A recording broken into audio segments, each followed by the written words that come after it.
عرب کے صحرا میں ایک نام گونجتا تھا، ثمامہ بن اسال، بنو حنیفہ کا طاقتور سردار، ایک ایسا شخص جس کے اشارے پر سینکڑوں تلواریں نکلتی تھیں، مگر دل اسلام کے لیے نفرت سے بھرا ہوا تھا۔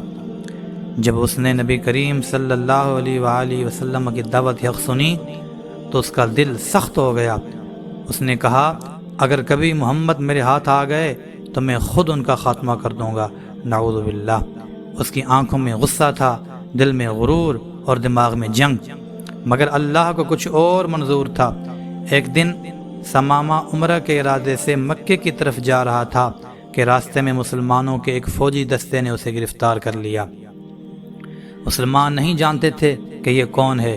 جب مدینے پہنچے تو اسے مسجد نبوی کے ایک ستون سے باندھ دیا گیا۔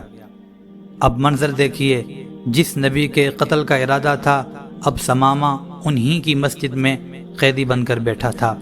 صحابہ کرام حیران تھے اور نبی کریم وہ بغیر غصہ، بغیر انتقام، رحمت اور حکمت کے ساتھ ثمامہ کے قریب آئے۔ ثمامہ، کیا حال ہے تمہارا؟ وہ غرور سے بولا، اگر مجھے قتل کرو گے تو ایک عظیم سردار کا خون بہاؤ گے اور اس کا تم سے بدلہ لیا جائے گا۔ اگر معاف کرو گے تو ایک شکر گزار کو معاف کرو گے جو احسان چکانا اچھی طرح جانتا ہے، اور اگر مال چاہتے ہو تو جو مانگو گے دے دیا جائے گا۔ نبی کریم مسکرائے اور چلے گئے۔ اگلے دن پھر آئے، وہی سوال کیا، وہی جواب ملا۔ تیسرے دن بھی یہی کچھ ہوا، مگر ان 3 دنوں میں کچھ اندر ہی اندر بدل رہا تھا۔ تقدیر کے کاغذ پر کچھ اور رقم ہو رہا تھا، بہت کچھ بدل رہا تھا۔ ثمامہ بندھا ہوا تھا لیکن وہ بڑے غور سے سب کچھ دیکھ رہا تھا۔ مسجد میں نمازیں، صحابہ کا حسن سلوک، رحمت والے نبی کا کردار، بچوں کا ادب، بوڑھوں کی عزت، یہ وہ سب کچھ تھا جسے وہ پہلے کبھی نہیں جانتا تھا۔ تیسرے دن نبی کریم صلی اللہ علیہ وآلہ وسلم نے فرمایا، صحابہ، ثمامہ کو آزاد کر دو۔ کیا اسے آزاد کر دیا گیا بغیر بدلہ لیے، بغیر فدیے کے؟ یہ وہ لمحہ تھا جس نے ثمامہ کے دل میں وہ دروازہ کھولا جو ہمیشہ کے لیے بند تھا۔ اب وہ مسجد سے نکلا، مدینے کے ایک نخلستان میں گیا، اس نے وضو کیا، لباس کو درست کیا اور پھر واپس لوٹ آیا اور نبی کے سامنے کھڑا ہو کر کہنے لگا، یا رسول اللہ، میں گواہی دیتا ہوں کہ اللہ کے سوا کوئی معبود نہیں اور آپ اللہ کے سچے رسول ہیں۔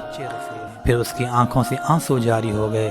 اس نے لرزتی آواز میں کہا، یا رسول اللہ، آپ سے پہلے مجھے دنیا میں کوئی شخص آپ سے زیادہ نفرت انگیز نہ لگتا تھا، مگر اب آپ سے زیادہ محبوب مجھے کوئی نہیں۔ یہ تھا ایمان کا لمحہ، یہ تھا تقدیر کا فیصلہ، اور یہ تھی اسلام کی فتح۔ اس کے بعد ثمامہ نے عمرہ کرنے کے لیے اجازت مانگی۔ جب مکے پہنچے تو قریش نے طعنہ دیا کہ تم بھی محمد کے پیروکار ہو گئے۔ ثمامہ نے گرجتے ہوئے جواب دیا، ہاں، میں اب اللہ اور اس کے رسول پر ایمان لایا ہوں، اور اے مکے والو سن لو، جب تک تم نے محمد کو ستانے کی روش نہ چھوڑی، بنو حنفیہ کے اناج کا ایک دانہ بھی مکے نہیں آنے دوں گا۔ پھر ایسا ہی ہوا، واقعتاً ثمامہ نے مکے والوں کا اناج بند کر دیا۔ پھر قریش نے مجبور ہو کر نبی رحمت سے سفارش کی، اللہ کے نبی نے رحم فرمایا۔ صاحبو، یہی ہے اسلام کی روح، رحمت، عدل اور ہدایت۔ ایک دشمن، ایک قاتل، ایک سردار کب عاشق رسول بن گیا پتہ ہی نہ چلا۔ دوستو، یہ ہے ہدایت کی طاقت۔ جب دل کو روشنی ملے تو وہ سب بدل جاتا ہے۔ کبھی کسی کو رائے ہدایت سے دور مت سمجھو، کیا خبر اللہ اس کے لیے بھی ثمامہ جیسا لمحہ لکھ چکا ہو۔ تو آئیے، اگر آپ کو ہمارا یہ واقعہ، ایمان افروز کہانی پسند آئی ہو تو اپنے دوستوں کے ساتھ ضرور شیئر کریں۔ ملتے ہیں اگلی ویڈیو میں، تب تک